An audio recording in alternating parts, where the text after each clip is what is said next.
Welcome back to another episode of Multifamily AP 360. And today's our guest is Steven Weinstock from V Capital. Welcome, Steven. Thank you for having me.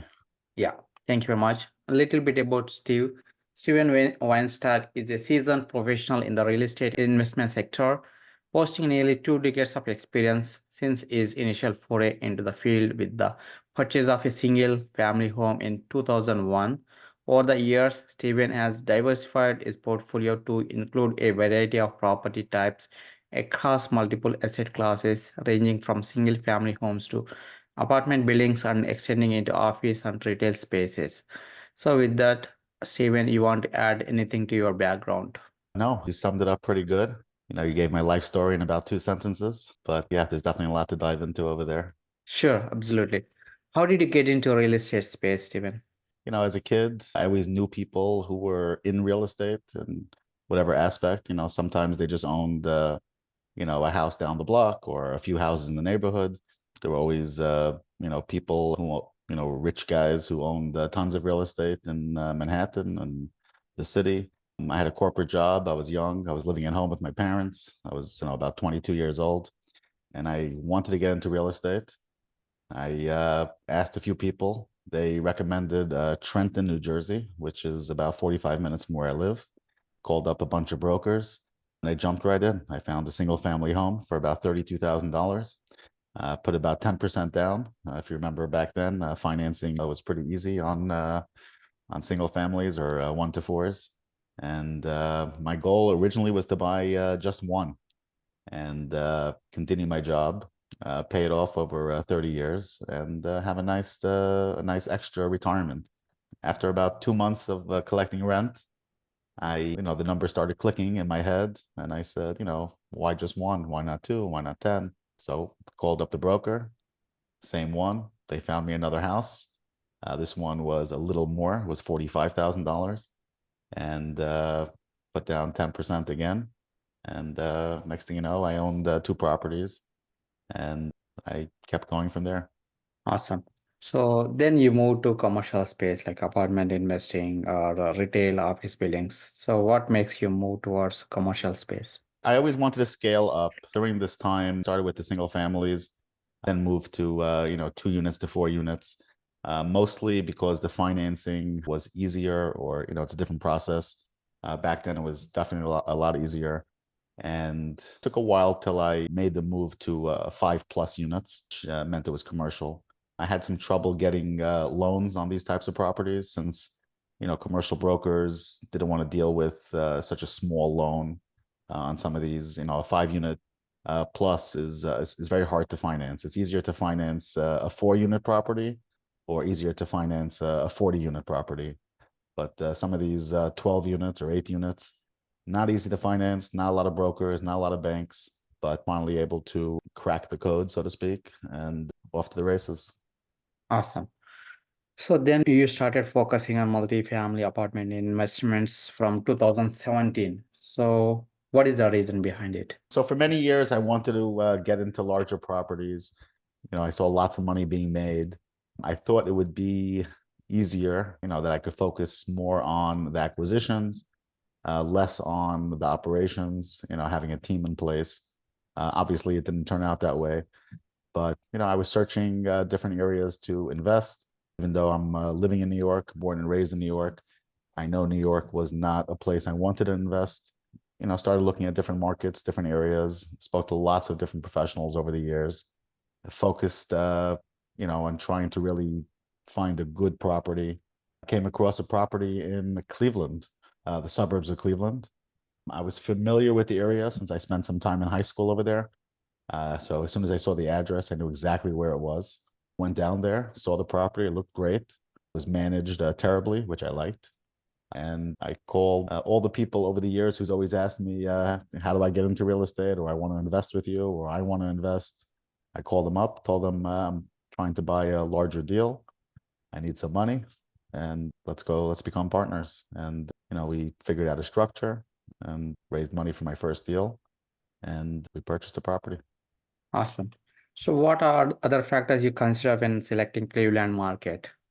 So the way I got there originally was, again, I came across this deal and I was familiar with the area. And familiarity is, something that was important to me. It was easier for me to, put my head around. And the property was great. It was cash flowing very well, and bought some more in the same area. A couple of years later, also with the help of some partners, looked at Louisville, Kentucky. I knew somebody who owned some property there for about 15 years. And, I was familiar with the area a little since I had gone down there with him a few times, and came across a larger property, found a great deal, found a great seller, and worked out a deal, literally a back of the napkin type of deal. The owner came down to the showing, and we walked the property together. And afterwards, he said, let's go to McDonald's next door and talk. And there was a broker involved, but the broker sat at a different table. He was busy with his phone or whatever. And with a napkin, literally just worked out some terms. He had lots of equity in the property. He had owned it for about 22 years. And I was able to get a little creative with him. And we came to a great structure. And a couple of months later, we closed. Awesome. How do you source these deals? So, I'm not an institution. I'm not just gobbling up deals all day long. I'm not closing a deal every month. So I could be a little more selective. So I do get a lot of, emails and off-market leads. So I'm able to sift through those and really pick out the ones I want. I do have some criteria. One of my first questions I always ask is, how long does the seller own the property? And if I hear that, they own it for 2 years, not that I walk away from it, but I know that for me to do well with the property, I have to be a little more talented to make it work, because, this guy bought it 2 years ago. Why is he selling it? And it's not to say that there, isn't a good deal to be had that way. But if I find a property where the guy owns it for 10 plus years, I know that he's typically in the deal for a lot less than the purchase price. I know he has lots of equity. I know that he's able to negotiate a little easier. I know he's not under the gun to pay off some huge loan. And typically, they're self-managing these properties. A mom and pop investor. They're usually locals, and they're managing the property. And their average rent might be below market because they're happy with it. Again, their price point is so much lower, so they could afford to keep some of the rents below market without rocking the boat. So I know that some of the value add strategy up front is really just aggressive management, making sure the expired leases are getting raises, and just really working the property. So, some people do a value add where they're renovating every unit and putting in, stainless steel and granite countertops. With some of these types of acquisitions, some of the value add is literally just looking at the rent roll, seeing a tenant who's been there for 6 years. They have an expired lease for the last 2 years, and telling them, okay, we're renewing the lease. We're going to give you a rent bump. Is there anything we could do to keep you happy? And sometimes, they'll say, yeah, I need a new oven, or I need a new refrigerator. And, we get that done. And we know that getting a new refrigerator will make them happy. And it's obviously a lot cheaper than getting them out of the unit, renovating the unit, and putting somebody in. So a lot of the value add, a lot of the rent bumps we get, we're able to get right away. Awesome. Thank you for sharing that. So what's your business plan and exit criteria for all of your deals? So anytime I buy something, I like to think I'm going to own it forever. There's the refi till you die concept of never selling. Obviously, I've sold stuff in the past many times. Life gets in the way. I need some money. I sell something. Some investors want me to sell, so I sell. But in general, when I purchase something, it's for the long term. I do want to refinance as soon as I can so I can get the investor capital returned back to them. But I don't necessarily have a specific exit date, the sale date in mind. I do put it on a pro forma when I prepare the OM, the offering memorandum, but I typically want to keep these forever. The wealth in real estate shows up after owning properties for 10 or 15 years. The goal is to always get there. How exactly, like from lending point, like what kind of options you explored, or you guys working? I've done them all. We have a couple of Freddie Mac loans, agency loans. They're good. We had some bridge loans on some of the larger properties. They're good during the good times. They're horrible during the bad times. So every deal we really explore, are we going with the CMBS loan? Are we going to do an agency loan? Are we doing a local bank, a credit union? So really every deal is, a new opportunity to explore what kind of lending we're doing. We work with great mortgage brokers that we like and we trust and we're friendly with. And, they guide us as far as the lending. We did have a bridge loan on a larger property that we took during the good times. And obviously the rates, went up tremendously. We were able to get out of that loan with a new CMBS type of loan. And a bridge loan is good for some deals, bad for some other deals. One of the biggest issues I find with bridge loans, especially with the people in trouble with some of the bridge loans that they have these days, is not necessarily the rate, but when they took this bridge loan to begin with, the proceeds of the loan, the LTVs were high. And, a lot of operators like that because, they need to raise less money because they're getting better proceeds. But when it comes time to refinance, since they're so highly levered, they're 75%, 80% LTV, LTC, harder to get out of these loans without a cash call to the investors. So with this specific bridge loan that we got out of, I remember when we got the loan, we only got it at about a 66% LTV. And I remember at the time being upset, hey, there's other bridge lenders giving 70, 75, what's the deal? And, I was convinced to take the deal, raise extra equity from investors, and it ended up saving me from having a cash call with my investors when it came time to get out of the loan. So, bridge loans are good for the right people. It's a big boy game, and you need your big boy pants on when you're doing bridge loans. But if you know what you're doing, there's a place for it. Got it. Yeah, thank you for that. So, what's your take on current interest rate environment, inflation? What's your take? So if you asked me about a year ago, maybe a little more, I would have said that by now it would have gone down a little. If you asked me 6 months ago, I would say I have no clue. I try not to let Jerome Powell dictate what I do for a living. Unfortunately, he dictates, my net worth and everything else I do. But I, there's always a deal to be had. Good times, bad times. I've been through 2008. Obviously, I was dealing with smaller properties then, but I was buying. And financing was tough. But if you get a good deal, you make it work, you make it happen, you finance it, and you get it done. I mean, we bought something in June of last year. This past June, we did an agency, a Freddie Mac loan. The rates weren't as good as they were 2 years before, but the deal worked. It penciled in. So I'm always looking to buy. I'm always looking to buy. Okay, got it. So, do you think interest rate will go down by next year or next 18 months? Or So, I mean, off the record, I do think rates will go down. On the record, I don't know, but when I go to sleep at night and I'm counting sheep, I do think they will go down. so, what's your plan for next 12 to 24 months? From acquisition point of view or refinance point of view. I'm definitely looking to buy. We were involved in trying to buy something a few months ago. It ended up falling through, but I think to buy. So I don't stop because of what's going on. I just have to make sure the deal is correct. Again, I'm not an institution with just tons of cash and I'm, sitting on the sidelines. I'm always looking to buy something. I'm always looking to get involved. The deal works. The deal works, no matter what's going on. So the short answer to your question is I'm looking to buy. Got it.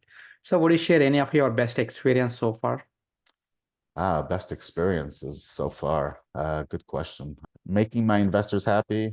When we refinance a deal and we're able to pay back the investors the full amount, that's always a great feeling, a great phone call. It leads to a tremendous amount of referrals for our next deal.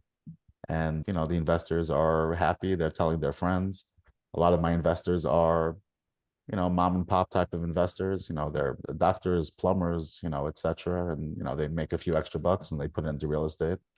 And every time they get a distribution, a pref payment, they tell all their friends. Real estate is everyone loves to talk real estate. It's amazing. You could have five guys in the room, and one guy could be a heart surgeon, another guy could be an electrician, and another guy could work for the city. And when they ask me what I do and I say real estate, it's always, oh wow. And they might ask me, oh, could you help me sell my house? Or what exactly do you do in real estate?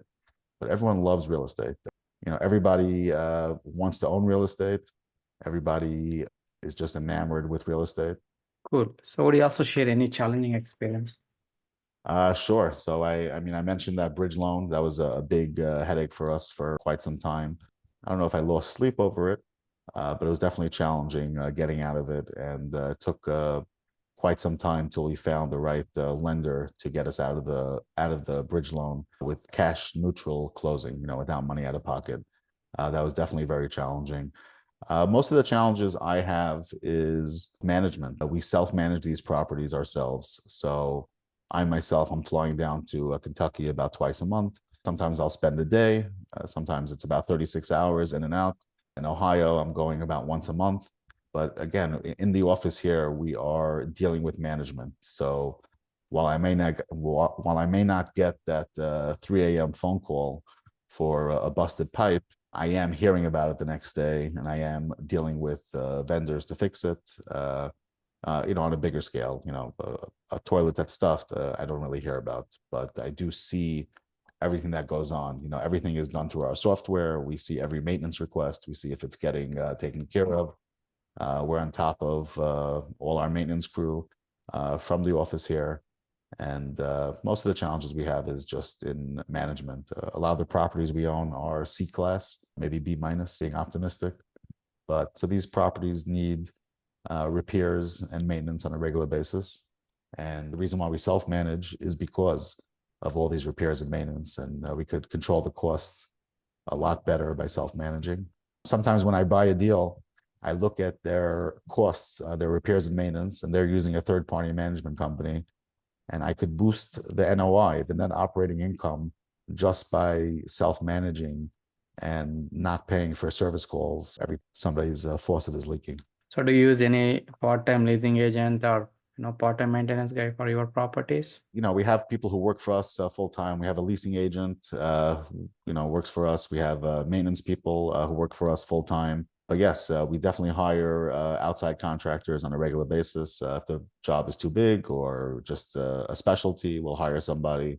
If we need trees cut down, we'll hire somebody. But for the most part, for the easier maintenance requests, we do have a payroll of employees that work for us. Got it. Got it. So what kind of challenges are you seeing in the current market? One of the challenges I'm seeing now is, and I saw this on this deal that fell through, and it fell through really with the inspection and the bank and the proceeds. They wanted to withhold proceeds. But some of the challenges I'm seeing now is raising funds from investors. Some people are just shell shocked. I might have an investor who's in 7 other deals with the other people, and they might not be getting their pref payments, or they might not. They might have gotten a cash call, and it sort of makes them hold back. And for some of the smaller investors, they're not real estate people, so they're doing what's hip at the time. 10 years ago, they might have been doing SEO or investing in internet stuff, or 15 years ago, maybe they were day trading. Today, they might be buying crypto. So they're not necessarily real estate people, and they have no problem, pulling back or holding back if they feel a little uncomfortable. So would you share any of your, habits that are helping you to be successful? I have a partner that keeps me in line. He's very, very organized. He is somebody who's, a master at Excel and spreadsheets, and just great with time management. And he really keeps me in line. I know him probably about 30 years, even though only partners for a few. So he definitely keeps me above board. Having a wife and 7 kids definitely keeps me working hard. Got to make sure they're happy and well fed. So that's definitely a goal to try to be successful or stay successful. Awesome. So any books that impacted your life? Everyone always says rich dad, poor dad. I'll tell you, back in, I guess, the 90s, to watch these infomercials on TV. Some of you remember infomercials. I didn't have cable TV growing up. So after 12 o'clock at night or 1 o'clock a.m., the only thing on TV were some of these infomercials. And I remember they had this like 45-minute or this hour infomercial on Rich Dad, Poor Dad. And it was a brand new book at the time, I think. I really, just from the infomercial, I was really able to change my way of thinking. And I read the book, but I read it, after I owned, lots of real estate. And without reading the book, his concept, just the concept of being an investor, not being a worker, having your dollars being my best employees. I mean, having my dollars work for me is better than having employees work for me. My dollars don't call in sick. They work every day of the week. Nighttime, daytime, raining, vacation. They don't need it. So it's a matter of having as many dollars as possible working for me. So I would say that book was probably, it's a cliche, but that book was instrumental. I remember years ago, I read a book by Carlton Sheets. He was a guy who also did some infomercials back then. I took his book out in the library, and I remember reading the book, and a lot of the book was fluff, but there were just some key points that really just changed the way I think about real estate, think about money. I didn't grow up in a household where real estate was spoken about. We weren't wealthy growing up by any stretch. But I knew that having an education about money was very, very important. And growing up, I didn't have an education about money. And, I try to learn that on my own. And while money is not the most important thing in the world, having some money makes things a lot easier. Got it. Thank you. So how can listeners can connect with you, Steven? Sure. So I'm very active on LinkedIn, Steven Weinstock. I have an Instagram account, but I'm not so active, although my kids tell me I should be. My website is wecapitalx.com, WECAPITALX.com. My email address is Steven, STEVEN, at wecapitalx.com. They could email me, they could reach out to me, they could set up a call with me. If they want to ask me about some of my previous deals, please go ahead. If they want to get involved in any of my future deals, I'm always looking for new partners. And if they just want to talk about real estate, I love talking about it. I didn't raise money from outside investors for, the early part of my career, but I always had people always asking me, what should I do? Should I buy? Could I come with you to look at what you're, and over the years, I must have taken, 30, 40 people with me to New Jersey just to help me collect rent so they could see what's going on. When it came time to raising money, I was able to call these people and say, hey, I know you were interested 8 years ago in real estate. I'm putting a deal together. Are you interested in putting up, 50 grand or whatever? And, but yeah, definitely reach out to me. Email, probably the best way, LinkedIn, active, and this podcast. Awesome. Yeah. Thank you very much, Steven. Thank you. Really appreciate it. No problem. My pleasure. I enjoy the podcast. I see you on LinkedIn, and I'm very honored to be here. Awesome. Yeah.